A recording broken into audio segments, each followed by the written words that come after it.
ازيكم يا حبايبي، عاملين ايه؟ رب تكونوا بخير. النهارده هنعمل اسهل طريقه كيكه ببيضتين بس. معايا بيضتين، كوبايه ونص سكر، كوبايه لبن، كوبايه الا ربع زيت، وفانيليا، وكيس بيكنج باودر. ومعايا كوبايتين دقيق ورشه ملح. هنحط بيضتين. البيضتين لازم يكونوا بدرجه حراره الغرفه. وهنحط السكر كله على بعضه، واللبن،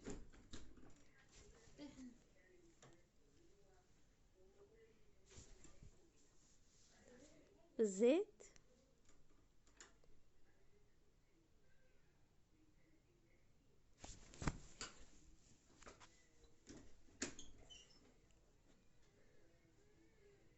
وفانيليا. لو عندك فانيليا بودر حطي برضو، دي او دي هتنفع. وهنخلطهم بقى كويس.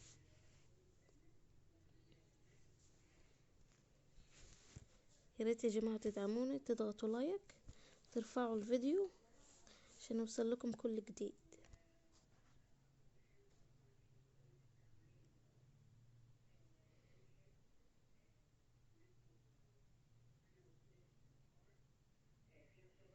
هنحط معلقه خل كبيره اهو، وهنخلطهم كويس. اوعوا تنسوا اللايك يا جماعه.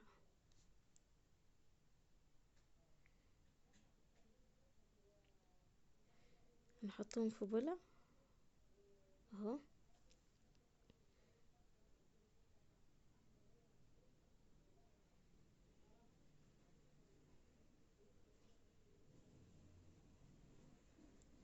هنحط عليهم البيكنج باودر على الدقيق، ونخلطهم كويس.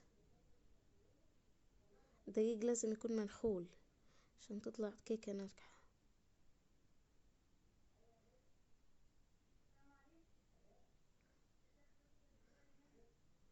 نحطهم على بعض، ننزل بالدقيق شويه شويه ونخلط. ولازم يكون كله في اتجاه واحد. اوعي تعملي كده وبعد كده ترجعي تاني، لا هتبوظ. كله في اتجاه واحد.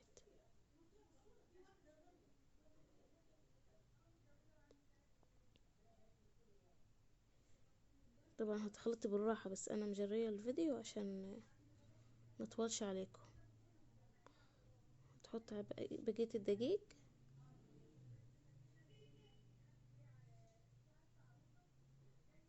وشايفة كله في اتجاه واحد. لو عملتي عكس هتهبط منك، مش هتطلع حلو. اوعوا تنسوا اللايك يا جماعة.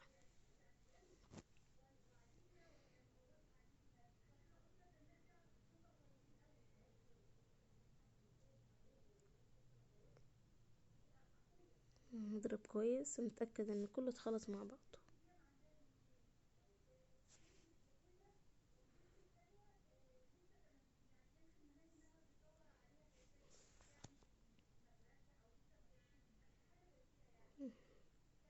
نجيب الاسبتيولا ونتأكد ان هو كله اتخلط مع بعضه، مفيش اي حاجة من تحت.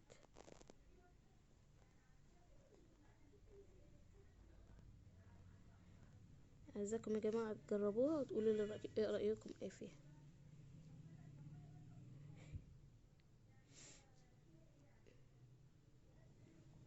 نحطها في صينية مدهونة زيت ورشة دقيق مقاس 22 عشان تبقى عالية وحلوة. نخبطها خبطتين وندخلها الفرن، تكون سخنة قبليها على 180. وهو زينتها بشوكولاتة. عايزة تزينيها بأي حاجة عندك زينيها براحتك، مش عايزة تزينيها براحتك برضو، خليها سادة.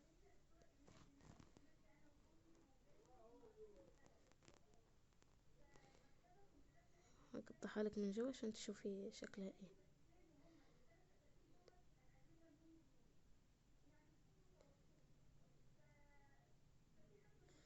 جربوها يا جماعة وهتدعولي.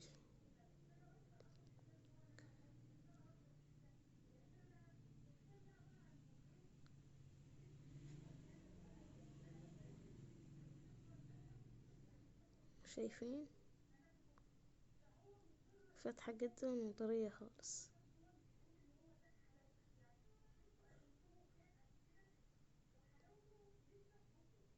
يا رب تكون عجبتكم، وان شاء الله نقول يكون عند حسن ظنكم. السلام عليكم ورحمة الله وبركاته.